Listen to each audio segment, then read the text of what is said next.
Hey, what's up? So, nakapag-grocery na tayo at nabili natin lahat, no? So, nakabili ako ng chicken thighs. Meron ako mga chicken breast. Tapos, nakachamba tayo ng asparagus.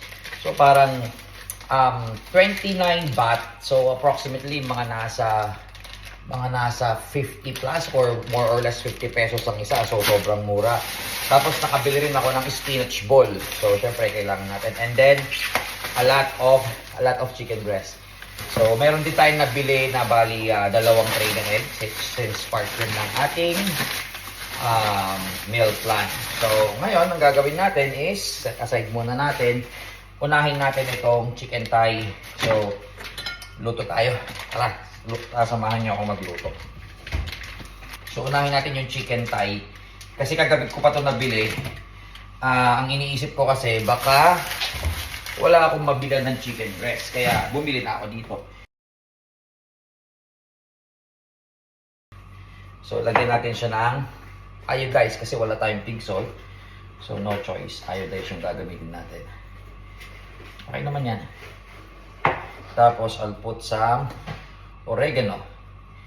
Ang kagandahan dito sa condo na puntahan namin is free. Pwede nyo gamitin yung mga naan dito. Yan. Tapos, ano to? Lime leaf. Lime leaf. Oop.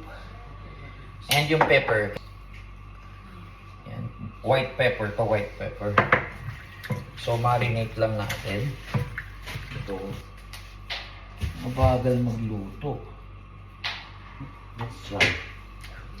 Ang tanong, ilang oras bago maluto ito? Imagine. Ilang oras siya. Hindi man yata umiinit. O, lagyan na natin yung buto. Okay, so yun. Maya balikan ko kayo pag all set na at kakain na tayo. Let's go. Okay, so finally after how many minutes, naluto na rin natin yung ating first meal and second meal. So first meal ko is 10 egg whites. So nilaga ko na lang siya. And then nakachamba tayo ng asparagus. So sobrang mura. So ito yung magiging vegetable natin or side dish natin.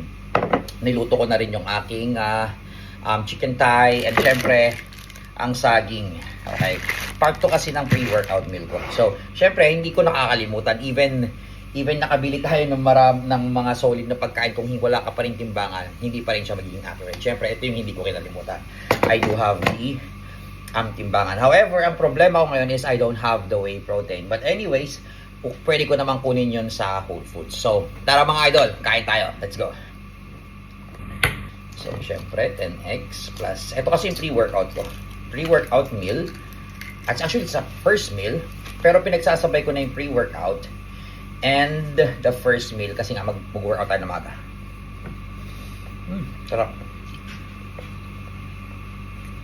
Okay. So, ang gagawin natin is ito. Titimbangin na natin itong chicken thighs para after ng first or ng workout natin, meron agad tayo kakainin. So, ganoon dapat. Dapat laging ready yung post-workout meal ninyo para hindi kayo magkatabolik. Huwag kayong abutan ng gutom. Kasi pag naabutan kayo ng gutom, definitely hindi ko niyan. Hindi mag-work na maayos. Yun. Grabe. Tingnan niyo yung saging nila. Ang lalaki, grabe.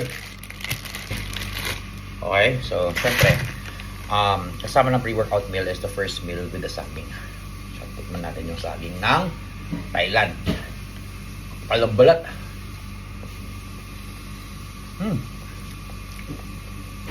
Matamis, pero iba pa rin yung tamis ng lakatan natin. Okay, yan. So after neto, after natin kumain, magpe-prepare lang tayo, tapos punta na tayo sa gym. So hahanap tayo ng isang gym na pwede nating laruan dito. So yan, try nating mag-vlog doon. Okay, see you mga idol.